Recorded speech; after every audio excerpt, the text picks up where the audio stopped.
Had a long day and a long night yesterday in our city.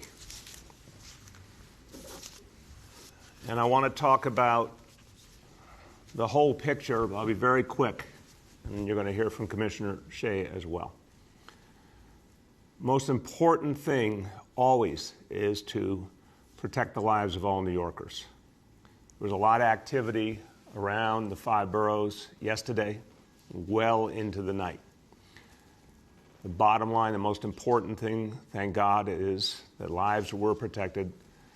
No loss of life last night or obviously in the nights before and the days before in these protests. As much as we know at this moment, no serious injury, one incident being looked at, but generally speaking, no serious injury to protesters or to officers. There are many things to discuss, and we will, things that must be addressed, things that need to be done better, both in terms of our immediate work addressing this situation and certainly in our work going forward. Much that has to be done and much that has to change and that we will change. But I want to note that overall, even in a day where thousands of people were out expressing their views, expressing their frustration, their pain, their anger, their deep desire for change in locations all over the city, overall what we saw was overwhelmingly peaceful demonstration. I'm definitely going to address some of the things we saw late in the evening that were not peaceful and not acceptable. But if you talk about the reality of the full day, we saw more and more the peaceful demonstrators coming to the fore and establishing a different tone, a different reality. People who are from communities, want change, want it done the right way, the peaceful way, the democratic way. And that was more and more evident yesterday than in the last few days. I spoke to yesterday a number of community leaders. I was out in central Brooklyn, talked to elected officials, also talked to community residents. What I heard overwhelmingly was a desire to keep things peaceful, to work on change in a positive constructive fashion. I heard both with my own ears, saw with my own eyes, community members saying, we are going to set the tone for any protest, not folks who are not from our community, not folks who want to do violence. We, the community members, the community leaders, will set the tone. Saw this, heard about the specifics of it in central Brooklyn, heard examples from Harlem, from Southeast Queens, of elected officials, clergy, community leaders, civic leaders, Cure Violence movement members and leaders stepping in and setting a different tone. And I think that's very, very important. So I want to commend and thank all of the community leaders, all the community members who have said it is up to the community to determine how this will go and to ensure that change is made the right way. Thank you, and it's crucial that that good work continue. I also want to say there's some issues to discuss for sure, and certain specific situations involving the NYPD that I will discuss that need to be addressed. But overall, our officers showed restraint throughout the day and evening yesterday. Overall, the peaceful protest was handled the way we want it to be handled, with officers staying back and protest allowed to continue in the tradition of this city. In fact, we saw in many cases police leaders and police officers engage protesters, engage community leaders, have a real discussion with them, show empathy, show connection. This is what neighborhood policing is about. And we saw powerful examples of it. There's a video out there. Chief Fausto Pichardo, Chief of Patrol of the NYPD, one of the highest ranking members of the NYPD, proud member of our Dominican community, out there talking face to face with a protest leader saying, we want to keep this peaceful, we want this to be done the right way, we want everyone to be able to express their views the right way. There's the images out there of Chief Della Torre, Chief Madry in Brooklyn, taking a knee, respecting the concerns of the protesters, saying we can work together. There's this very powerful image. I want to thank the Daily News for putting this on the front cover today. Deputy Inspector Vincent Tavallero in Queens, showing that the NYPD is listening, working with the community. This kind of thing, our police leadership reaching out, connecting with the community. This is the entire concept of neighborhood policing, and that's true in the middle of this difficult moment. In fact, is how we're going to overcome this moment and move forward. So I commend and I thank all the police leaders who found a way to reach out, listen, connect, and the restraint of so many of our officers. Now, there are things that have to be addressed. Later in the evening last night, in several locations, particularly lower Manhattan, we saw looting. That is something we do not see typically in this city. That is unacceptable in New York City. It will not be allowed in New York City. We're going to address that very, very aggressively. Again, that phenomenon, rare, and we saw it for the first time in any serious manner last night, did not see that in the other nights. That is being fomented by a very small number of violent protesters. That is not what everyday community people are doing. I want to be very clear about that. And that is also why I am confident in the NYPD's ability to locate those individuals and deal with this problem. We also have seen situations where police officers acted inappropriately. And it's rare, I want to be clear, but it must be addressed in every instance. Now, I want to take a step back and talk about a very troubling video from the night before last of two police cars moving through an intersection, moving through a crowd that was so troubling to the people of this city. And I spoke to it, and I spoke from the heart about what I saw, but what I also knew had been happening in that day and the day before, including very dangerous situations where the lives of our officers were in danger. And I tried to express that reality while also saying it's not acceptable for a police car to ever move through a crowd. I don't think I expressed it as well as I should have, so I want to try again to help the people of this city understand. There is no situation where a police vehicle should drive into a crowd of protesters or New Yorkers of any kind. It is dangerous. It is unacceptable. This was an extremely aberrant situation. And there were extenuating circumstances, I believe, because of incidents that had happened earlier. And I understand why the danger that there could have been a much bigger conflict there was looming. But it is still not acceptable for our officers to ever drive into a crowd. This incident is under investigation as we speak, both within the NYPD and by the independent review that I have set up with our Corporation Counsel and our Department of Investigation Commissioner. There's going to be, in each and every instance where an officer did something wrong, we've all seen the video of an officer pushing a young woman to the ground. We've seen the video of an officer opening a car door and hitting a protester. All of these matters are under review right now. They need to be speedy reviews. Discipline must be meted out in any case where it is merited. We need to show the people of this city that there's one standard that, and I got this when I've talked to community leaders and community members, this is the nagging, deep complaint, this sense of double standard, and it can't go on. Vast majority of officers do their job well. The vast majority of officers are trying to connect to communities and do the right thing. They're in this job for the right reason. There are some who do not belong on this job. And there are some that use violence when they shouldn't. There are some that are disrespectful to the people they serve. There are some that harbor racism in their hearts. These people should not be in the police force, and it's our job to get them out. So any situation where an officer does something, even in the context of protest and a tense situation, they do something offensive and inappropriate, there must be immediate investigation, there must be the appropriate penalty, and that penalty can include all the way up to being removed from the police force. There's a video going around of a police officer in the middle of a situation that admittedly looked chaotic, but where protesters were in front of that police officer drew his gun at some point yesterday. That, to me, seeing that video was absolutely unacceptable.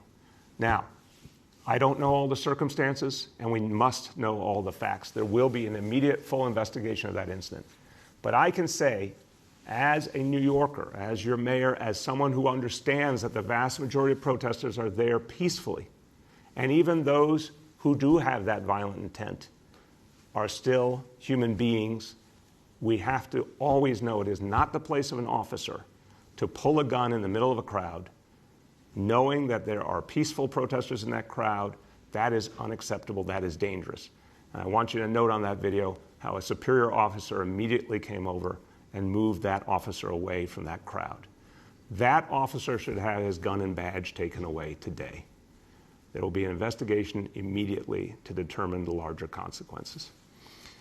So this, to me, makes clear, as we've known that the work of reform has been going on for years but must deepen. People are demanding more change, and they have every right to, because they're in pain.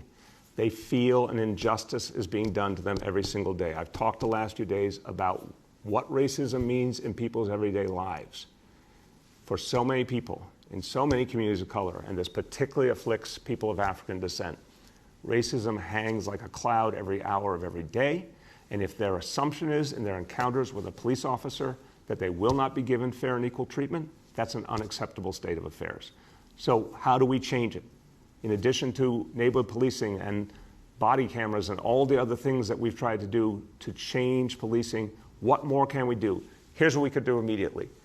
The legislature right now could repeal the 50A legislation, the 50A law, that is holding back transparency in police discipline. I have called for this. My police commissioners have called for this. The governor has come out and said he is ready to sign a repeal bill. We need 50A repealed. Let's do that in the month of June. This would be one of the single most important things that we could do to increase trust between police and community. I've been very clear. We must also have legislation that protects the identities of police officers in their personal life, their home address. They deserve that protection. But discipline processes must be transparent. We have a moment now that we can get that done, and that will deepen the trust and deepen our ability to have progress going forward. What else do we have to do? There has to be a faster discipline process. Anytime an officer is alleged to have done something inappropriate, there needs to be an immediate investigation, immediate consequences. It always takes too long. It makes people so frustrated and so angry. We can't accept that state of affairs. We have to change. If we have an instance where an officer has done something inappropriate, there needs to be an immediate investigation, consequences quickly. If that officer should not be on the police force, we should remove that officer. If an officer is not right for a community, if an officer has shown that they are unable to work appropriately on the street and with a community, they should be removed from work on the street. If an officer should not be on the police force, they should be removed from the police force. We've done a whole host of other reforms, and they have changed policing in the city. But it's time to go to the next level, and we have to go there quickly. Because any officer who should not be wearing that uniform needs to get off this force. And we have to have a way of doing that. So the other officers, the vast majority who are doing their job, respecting communities, honoring the law, serving people, putting their lives on the line, that vast majority of good officers, let their work shine through when we get the bad apples off this police force. My final point before turning to Commissioner Shea. As has been reported, my daughter Kiara was arrested at a protest. I want you first to know, and I think many, many parents can appreciate this, she's 25 years old and did not inform Shirlane and I of her intention to get arrested. I knew of some of her views. I knew she believed in peaceful protest. I knew she had participated a few nights ago, but in a peaceful manner. And when I found out she had been arrested, finally reached her with Shirlane, and we asked her to recount the whole story. And look, I love my daughter deeply. I honor her. She is such a good human being. She only wants to do good in the world. She wants to see a better and more peaceful world. She believes a lot of change is needed. I'm proud of her that she cares so much and she was willing to go out there and do something about it. She recounted the story in detail to me. She was acting peacefully. She believes that everything she did was in the spirit of peaceful, respectful protest. And The bottom line is I will let her speak for herself in any way that she wants to, but I admire that she was out there trying to change something that she thought was unjust and doing it in a peaceful manner. It's a reality that every parent faces, that you never know when your kids become adults how they're going to go about their lives. Sometimes you get surprises. But even though this was a surprise to Shirlane and I respect my daughter, I honor her, and I know her heart. I know she appreciates humanity, every kind of humanity. She appreciates the fact that people serve us. She appreciates the fact that we need to change this world, and she, in her own way, has tried to do something about it. And for that, I want to just tell her how much I love and respect and admire her. With that, I turn to Commissioner Shea. Thank you, Mr. Mayor. So yesterday, over the course of the day, we encountered a number of protests throughout New York City. Large crowds were taking part in the protests. They were overwhelmingly peaceful throughout the day. They were concentrated in Brooklyn, Manhattan, and to a smaller degree in Queens. But again, the largest concentrations were in and around the Barclays Center in Brooklyn, and then in the area around Union Square, 14th Street in Manhattan. The Manhattan one was a little more mobile. Throughout the day, as I said, overwhelmingly peaceful protests. I think there was a different, less tension in the air from my perspective and the reports that we were getting back throughout the day. That changed as the nighttime came. What we saw was a marked shift about probably 8:30, 9 p.m. As many protesters were leaving for the day, we started to see some criminal activity concentrated more in Manhattan than other areas, and that's some of the looting that was recounted. We're still tallying up the totals in terms of arrests, injuries, or things of that sort. As the mayor said, we start with the most important thing, loss of life. We did have some dangerous incidents in New York City yesterday attributed to the protests, but thankfully there was no lost life. I thank the officers and the protesters, community leaders that came out again. I think this is an ongoing process. We're in day 4. We expect more protests throughout the city today. And I will tell you that the men and women of this police department will be consistent. They will be out there again, ensuring the rights of people to peacefully assemble. And we ask all New Yorkers to participate and do it safely. Thank you very much, Commissioner. Let's take some questions from the media, and please let me know the name and the outlet of each journalist. We'll now begin our Q&A. The first question today goes to Jen Peltz from the AP. Hi, Mr. Mayor. How are you? Good, Jen. How are you doing? Fine, thanks. I wanted to ask whether you are considering a curfew, and if not, whether you're considering any other steps other than what has been done in the previous nights. Yeah, thank you, Jen. A central question. I appreciate it. To date, we have not believed a curfew is the right strategy, but the commissioner and I are going to talk about it as an option today. We'll discuss it over the next few hours. I'm also going to have a discussion with Governor Cuomo about it. We have to look at it as an option, but that being said, we have not made a decision. There are advantages and disadvantages, to say the least, to instituting a curfew. Previous nights, I think, were different than what we saw last night, so we're weighing that right now. In terms of the strategies that will be in effect tonight, I'll let the commissioner speak to it, but I can say, having gone all over the areas where there were protests last night, I saw a huge number of NYPD officers, which I think is essential to keeping the peace where there is this kind of attempt at looting. So we have a lot of officers ready to go. I think a lot became clear from last night about how to strategically approach this situation. I feel tremendous confidence the NYPD will know how to deal with it. Commissioner, you want to go into any further? Thank you. I was out there last night throughout the city, saw firsthand some of the activities. What a good day that turned bad, unfortunately, and I think it leaves a black mark on everything that's trying to be accomplished. Again, I made the reference yesterday, and I think it's appropriate. It's hijacking a cause, and you had such good stories coming out, whether it's the cover of today's Daily News or other stories. You saw a lot on social media of all different ranks, Not always agreeing, but agreeing to see and hear each other and listen to each other, and knowing that it's a long journey to get to where we want to be, to working together, to denounce when we see something wrong. That changed last night with the looting. We have to recognize that that is where the protest ended. There was no agenda for a protest last night as breaking into stores and stealing property. We will have a robust amount of officers, both in plainclothes and uniform, out there tonight. Anyone coming to, whether it's at one of the outer boroughs or to Manhattan, with the intent to take advantage of people during this very difficult time, we are going to ensure that we do everything that you are prosecuted to the fullest extent of the law. If we see you driving a car into Manhattan and using it to facilitate that crime, you are going to lose your car. So I encourage everyone, again, come out, protest, make yourself heard, enact change. But we will have little tolerance for criminal activity. The one thing I will say is I saw increased, again, numbers last night of New Yorkers, of every faith, of every religion, of every ethnicity, speaking out against it, that they are not speaking for us.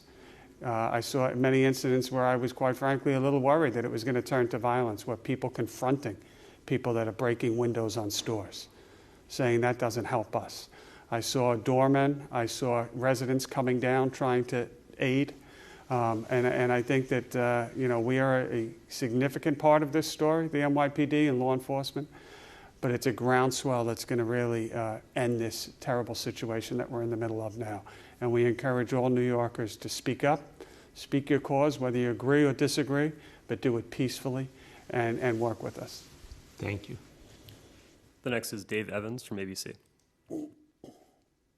Hi, Mayor. I wanted to ask you a couple of things, and forgive me if you addressed this at the very beginning, because I was doing an interview right as you began talking. So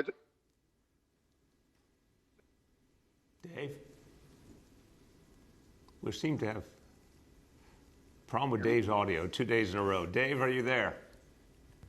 Dave, do we have you here? Do you hear me? Yeah, try again. Start. No, you said you didn't hear the beginning of the press conference. So what is your question, Dave? Okay, Dave needs a new cell phone. This is what we're learning from the last 2 days. Dave, last call. Dave. We're in Lower Manhattan. It's a dead zone. I'm sorry. Can you hear me now? Yes. Okay. I just wanted to ask you if you could address some of the criticism of you and the police department that you have been too pro-police the last couple of days to defuse. I also wanted to ask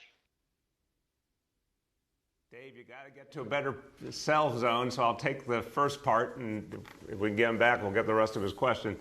Last call, Dave. Can you hear me? Okay. Go ahead. Dave, last call. Can you hear me? Yes, I hear you. Stay still, Dave. What is the rest of your question? I just wanted to see if you thought Kiara had done anything wrong last night. No. Dave, look, I trust my daughter. I've known her whole life. She is an incredibly good human being. She just cares for other people. I've seen this throughout her whole life. Anybody who was hurting in her life, she would try to help. She was always looking out for the underdog. She was always looking out for the person who wasn't heard. She's just a very good human. Did a lot to try and help people in lots of ways. She's also been an activist for years in lots of different ways. This is not someone who would ever commit any violence, and she recounted in tremendous detail to Charlene and I what happened. And she was very clear that she believed she was following the instructions of police officers and doing what they were asking.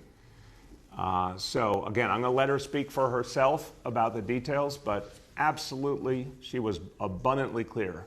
She was peacefully protesting, not doing anything that would provoke a negative response. And the criticisms, Dave, look, I've spent the entire time in my public life trying to bring change to the relationship between police and community. And I know we have done something very different in this city in the last 6.5 years. I know neighborhood policing alone, and it's just begun, is going to create a transcendent reality where police and community come together. When you look at this, I'm going to show it again because I think it is so powerful. This didn't happen in previous administrations. It just didn't. Let's be very real about that. This is because neighborhood policing says find a way to connect with communities and work with communities and hear and see them, as Commissioner Shea just said. And you didn't used to have, Dave, a lot of police commissioners sitting here talking about hearing and seeing communities. We are making profound change, but we got to do a lot more. So what I have said these last days is we, the elected officials, the police leadership, we must change more. It is on us to do that. But I'm also going to express my respect for the vast majority of police officers who are doing their job out there. It's very tough circumstances the last few days. They've shown a lot of restraint. I'm always going to respect that. But any officer does the wrong thing, there need to be consequences, and they need to be fast. And we need to show, we need not to talk about it, we need to show it. So communities, we need to see action. That's what people will believe in. The next is Jeff Mays from the New York Times. Hey, good morning, Mr. Mayor. I have two questions. The first one is from my colleague, Ashley Southall. Yesterday, the police counterterrorism commissioner said that investigators knew ahead of the protest that interlopers were planning to use the protest as a foil for violence. But he said the police did not share that information with the public because they feared being seen as trying to sabotage the protest. Do you think it was the right decision not to put the public on heightened alert? And then my second question is regarding your daughter's arrest. Do you think the SBA or any other police entity violated any privacy rules when they released news of that arrest? Will there be any investigation into that incident? And should you have informed the public yesterday that your daughter was arrested? Why did you wait a whole day to let the public know? Jeff, I respect you greatly. I respect your news organization. I'm smiling and laughing because I think you misunderstand. If I had known that my daughter was arrested, I would have been the first to let the public know. I found out when my staff got a media inquiry, which gets back to your point about the fact that information was leaked. I have a 25-year-old adult daughter who lives her own life, chooses to share information with me if she deems to, but not something that's a guarantee when you're dealing with an adult child. So I knew that she had been out peacefully protesting on Thursday night. She had given me her sense of what she was seeing and her critique of things. Never heard from her after that she was involved in anything. I found out, the only reason I found out she had been arrested was there was a media inquiry that then I heard about from my staff. I reached out to her immediately and said, where are you? What's going on? I didn't even know if it meant in real time or it happened previously. And finally, she called back, and Shalane and I got in line with her, and she went through exactly what happened. And we did not know that it had happened the night before. And she told us about the experience. So, no, actually, this is a case, and this is the whole truth and nothing but the truth. The media knew about this before I knew about it. No, of course not. The SBA did something unconscionable, and it's not just because it's my daughter. They do this all the time with people's privacy. This is another one of the things that has to change. Look, police unions could be part of the change and the improvement in this city and this country. They really should reevaluate what they are doing at this moment in history. More and more police officers are speaking up around America and saying that this is an unacceptable state of affairs. It has to change. Every time a police officer comes forward and says, I want to be part of the change, it is helping us move forward. The unions could play an incredibly positive role if they would just step forward and say, we're ready to be part of that constructive change.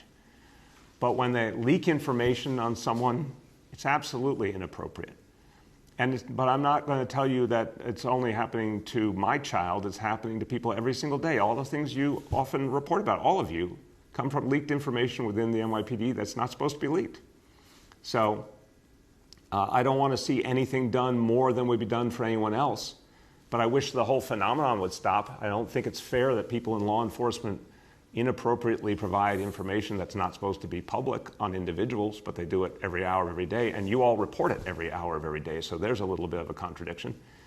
And then on the question of alerting the public, Jeff, I think it's a very fair question. But I believe that in my comments, the commissioners, we've been saying for days now that we see a violent element, including a violent element from outside the city and outside the communities where the protests are happening, attempting to use the cover of those who are there to peacefully protest to try and foment acts of violence. We've seen acts of violence. We've seen it in this city. We've seen it in cities all over America. It's a very clear pattern. I think we've made that statement very clearly to people. I think it's a very fair question to say going forward, if we see something very specific that we think might be a particular danger to folks coming to it, we need to alert them. I agree with that entirely.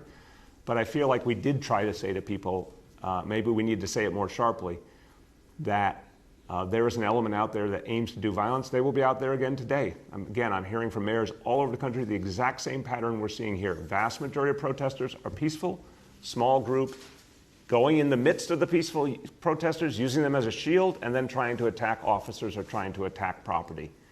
And more people are fighting back, Jeff. Look, I'm telling you, I heard from Southeast Queens, Harlem, Central Brooklyn, community leaders, elected officials, clergy, Cure Violence saying, no, we're going to do this peacefully. We do not want people trying to create violence in our communities.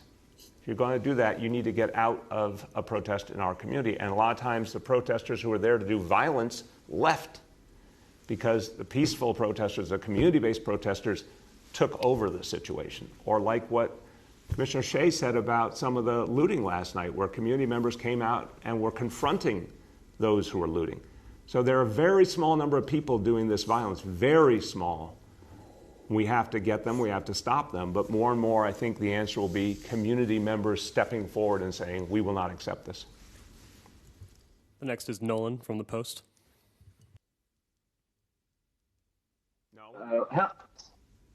Nolan? What is going on with cell phones today? Nolan, can you hear us? Yes, I can. Can you hear me, Mr. Mayor? Go. How you doing? I'm all right. It was quite a weekend, and I'm not really sure to begin with all the questions. But maybe let's start here. Things, just by the recounting offered by your own office, it seems like you arrived in Brooklyn at Barclays Center Saturday night. Sunday night it was on Flatbush, and then well, I guess it was Friday night, Saturday night. I tried to piece it all blurred together. But I guess basically the premise of the question is, you seem to always come to Brooklyn after things had gotten out of hand. Wondering why we're No, and repeat that last. Your conclusion was what? All right. The conclusion was. So this is. I have two questions. So if you'll bear with me. First question is, it seemed like on Saturday and Sunday, Friday night, Saturday night, and Sunday, you got to Brooklyn after things had gotten out of hand. In Flatbush, at Barclays Center, on all three of those nights. So my first question is, I'm curious, why weren't you out during the day with the protesters, talking to the protesters, trying to emulate what John Lindsay did in '68 to keep the city calm, as an example? And my second question is to touch on your daughter's experience. I walked with the protesters from Barclays across the Manhattan Bridge last night. And when they arrived on Canal Street, they faced a wall of cops wearing riot gear, carrying nightsticks. The crowd was subsequently divided up into sort of a series of smaller protests, some of which did grow violent. What is your question, my friend? What's your question? No. I gave you one question, Mr. Mayor. One of which was, why weren't you out? The first one. What's your second one? What's your second? The second question is, I wonder if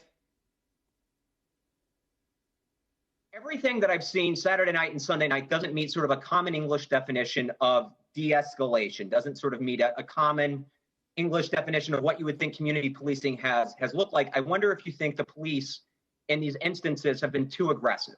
Okay. And thank you. Wonder that, and to finish the question, Mr. Mayor. It's a long question, Nolan. Come on, brother. Mr. Mayor, it was a very serious weekend. I'm trying to ask I questions. respect it. Just give me a question I can answer. Go ahead. I'm wondering if the police tactics of splitting these large protests, which are fairly good at self-policing, into several smaller groups, hasn't help to fuel some of this violence? Okay, good questions. I appreciate them. Well, obviously, these are questions that I ask all the time. The commissioner's asking. We're talking. The commissioner and I talked yesterday. I'm not making it up. I think about 30 or 40 times in the course of the day. We are asking these questions constantly. If we were dealing with traditional peaceful protest, everything would have been different. And we want to deal with traditional peaceful protest. And my hope, Nolan, is that more and more that is what's going to happen. I mean, look, people have made a very powerful point, but what we need is for the community to speak more and more. And that's what we're seeing. Elected officials are speaking out, clergy. That is the essence of how we're going to make change. And peaceful protest is what has worked, and violent protest only comes with horrible unintended consequences, and it's the wrong thing to do unto itself. So the reason you saw a mix of different approaches is because you did have violent protesters mixed in, and that has been shown time and time again in these last days and all over the country. If we were dealing with, the commissioner and I have talked about this. I've been in a lot of protests as a protester. I've been there as an elected official. Commissioner has been there as a police officer. We have been to protests of 20,000 people, 50,000 people, 100,000 people, all peaceful, where the PD consistently stood back, let the peaceful protest move, simply protected everyone. That's what we believe in. That's what we want. That's not the hand we were dealt the last few days. And that's why there had to be also the ability to deal with those who were violent.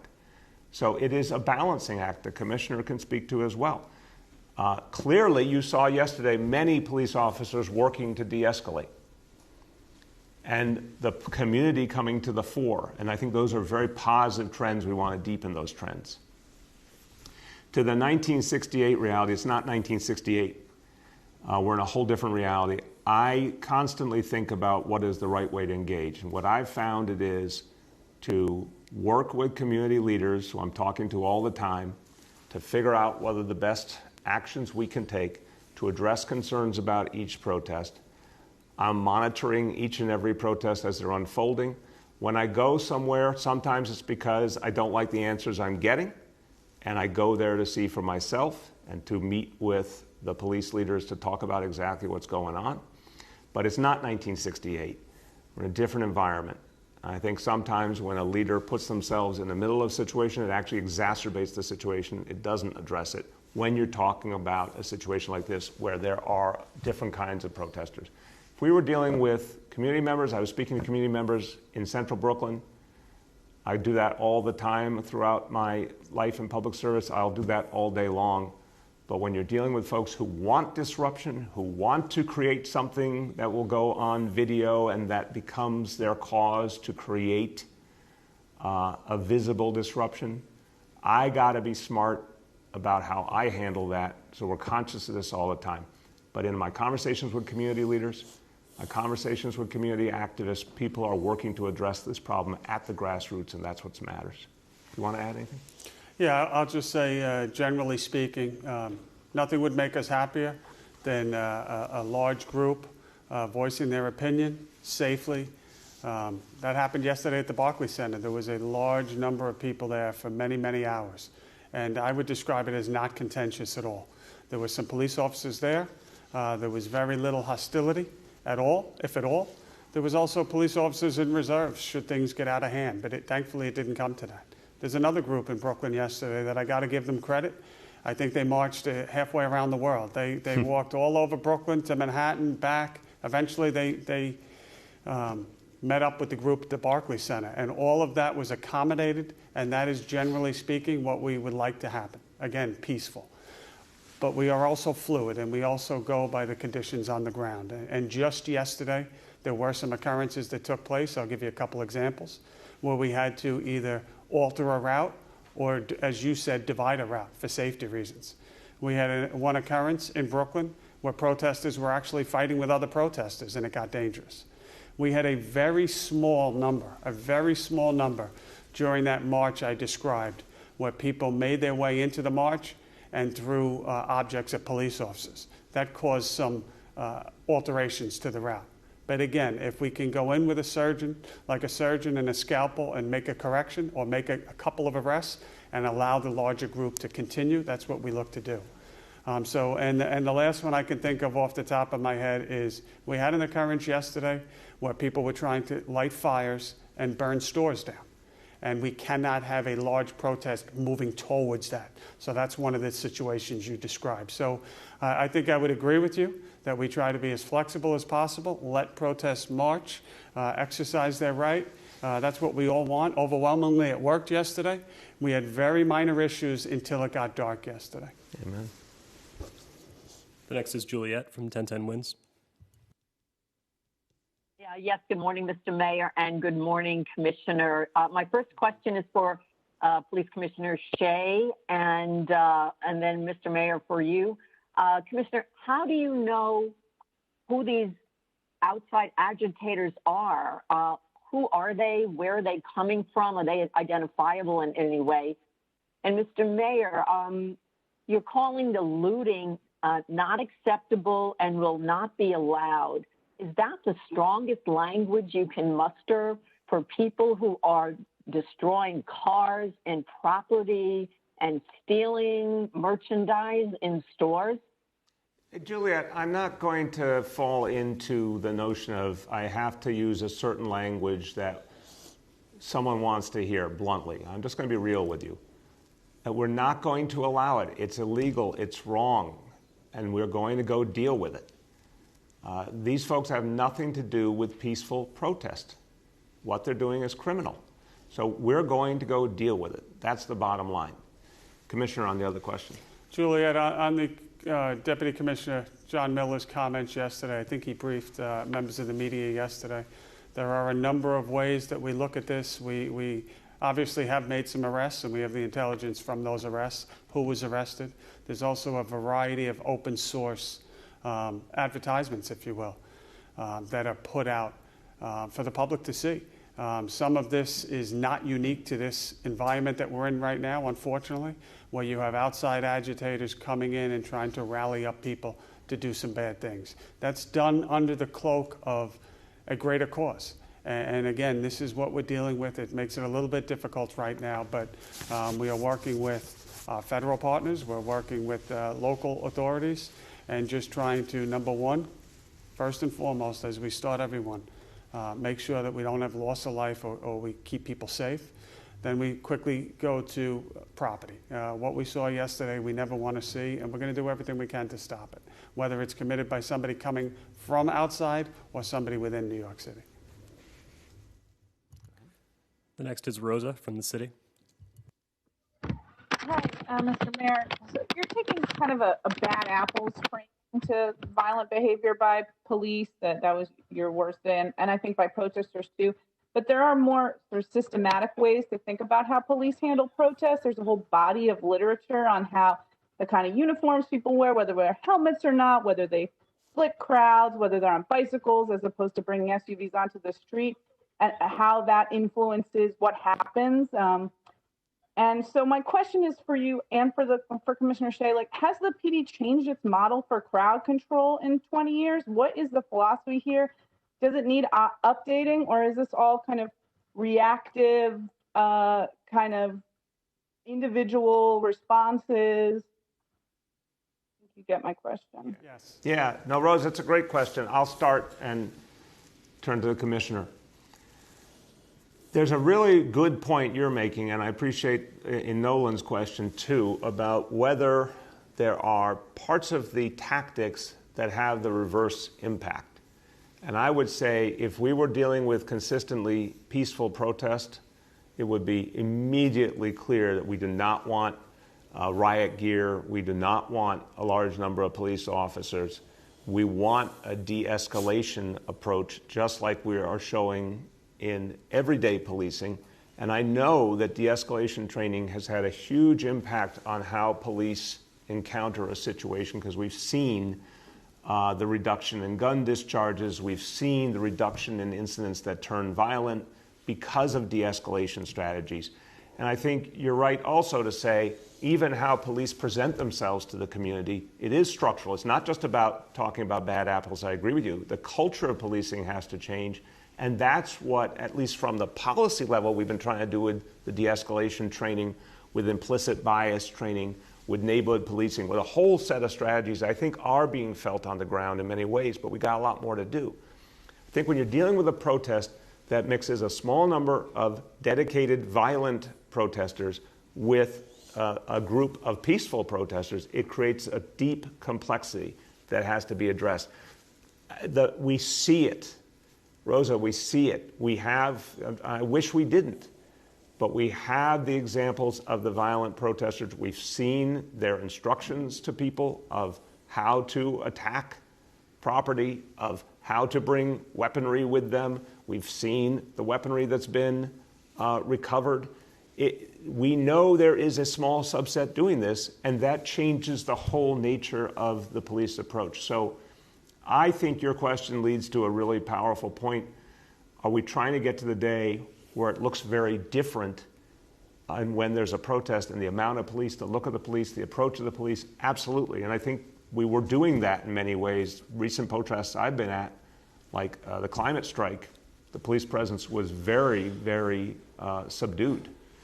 But this one is just a different reality. Commissioner, you want to speak to it? Yeah, the short answer is we evolve constantly. From many years ago with our disorder control unit to where we are with strategic response today. Every element of what you said, from uniforms to deployment to bicycles, constantly changes, and it is a fluid situation. I think that many New Yorkers would be surprised at some of the reports that we get on a daily basis within the police department. Forget the current climate of what we're going through right now, or even the months before with the pandemic. On an average day in New York City, you could have 6 protests that go off, and many New Yorkers have no idea about that. And they go off flawlessly. Each one is evaluated daily, and we work with the details that are in front of us. But we have certainly changed over the years and continue to, and always look to learn, but it's changed quite a bit. And we recognize exactly what you said, how we line up, how many officers we have, how are they dressed. All of these things are important, and we look to do the best that we can. I will say, to echo the mayor's words, be careful how you identify here. The earlier question was, what did you know about this earlier? We had some intelligence, but how would it look also balancing out in this difficult time? If we told New Yorkers with this exact situation, don't come out, we think there's going to be problems. And I also don't think that that's anything new, because we've had some of these agitators come out many times before, and I think the media is aware of that. I think ultimately, everyone is accountable for their own decisions here. And I think New Yorkers are wise beyond anyone. And they know that we're in the midst of a protest if something is amiss and if there are people looking to do bad things. I just ask, really I plead with people in that circumstance. The last thing I want you to do is try to dissuade people from coming out, especially now, and voicing your concern. But also you have to be careful and be alert of what's going on around you. And if something doesn't look right, if you think people are planning something, please let the police know, or please make sure you take care of yourself and keep yourself out of that dangerous situation. Thank you. The next is Andrew Siff from NBC. Hi, Mr. Mayor and everyone on the call. Hope you're doing well. Good. How you doing, Andrew? I'm okay.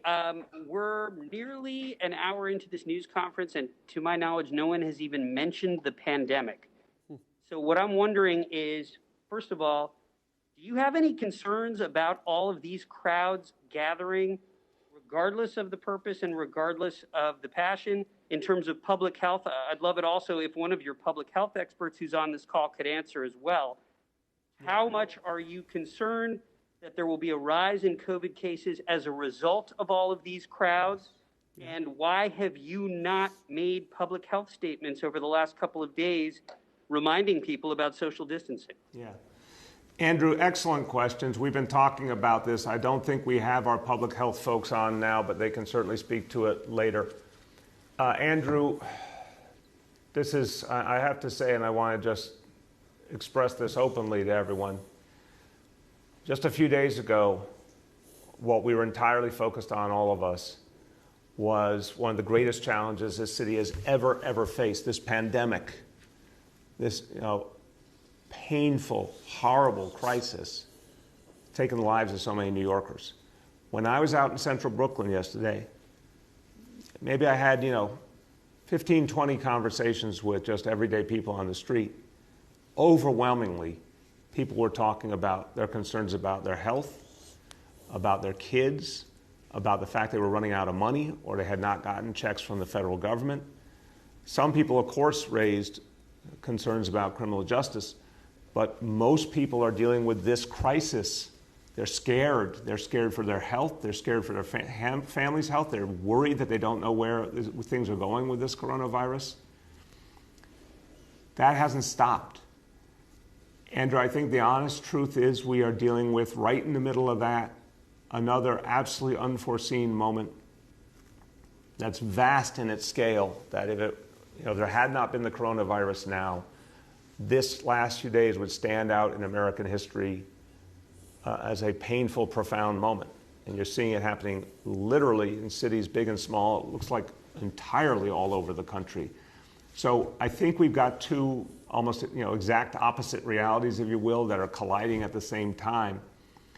Now, the disparities pervade both. Let me hasten to say the disparities, the racism that is inherent in what happened with the pandemic is also inherent in all the concerns running through the policing debate. We've got to address them across the board. We've been trying to for years. We have to do a lot more. But to your central point, it's very hard to say to people, when there's such pain, there's such anger, that if you say, don't come out because of the pandemic, and I think that this is something we grapple with all the time. We don't want people to hear that as we are not hearing your concerns, or your concerns are not valid, or we don't have to change things. And it's a very tough balance. And again, this is happening on such a painful, intense national scale. This is not like, before this we had small protests, and I kept saying, whether you're left, right, or center, I wish people would stay home, not protest, do it virtually. But this moment is the outpouring of such pain and frustration, years and years, decades, generations of pain and frustration outpouring. This is a different reality. We've had to adapt to it. We've had to try and understand it and address it. And I am very worried about the health impact, to the core of your question. I would urge everyone to think about this. And I do think that for those who have made their presence felt, made their voices heard, the safest thing from this point is to stay home, obviously, because we don't want people in close proximity to each other. We don't want people out there where they might catch this disease or spread this disease. And I think more and more, people have to realize there is a danger that it will cause some real impact on the resurgence of this disease. We don't have the facts yet, Andrew, and these things are happening outdoors. That's better, thank God, than if people were gathering together indoors. But there's a real danger here. There's no question there's a danger this could intensify the spread of the coronavirus just at a point when we were starting to beat it back profoundly. So I want to beseech everyone to think about that. I would certainly urge everyone, look, if you've made your point, it's time to stay home. If you do go out, please try in any way you can to observe social distancing and keep those face coverings on. But Andrew, in conclusion, this is just a horribly complex situation. It just is. We've never dealt with anything like this combination of features, and we're all trying to find our way to the best solutions. That's the honest truth. The next is Marcia from CBS. Mr. Mayor, good morning. How you doing? I'm all right, Marcia. How you doing? So I have a couple of questions. First of all, at times it seemed, because of the violent protesters who've joined, that the police have been overwhelmed. And I'm wondering if there's a so-called war plan going forward for how the police are going to deal with both the peaceful protesters and those who would seek to do violence or to loot or to engage the police in a violent way. And my second question has to do with the briefing that John Miller gave yesterday about these protesters. Since the NYPD did have intelligence about the fact that they wanted to loot, and they were ordered, according to their encrypted messages, to target high volume stores, fancy stores, chain stores in wealthy communities. Why weren't the police able to get ahead of that and stop it? I'll start and I'll turn to the Commissioner. The way you opened the question, Marcia, I know you were speaking sincerely, but I would never use the words you just used there.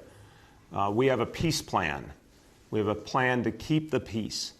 And even with all the tensions of the last few days, again, thank God, no loss of life. Thank God we have not seen a lot of serious injuries.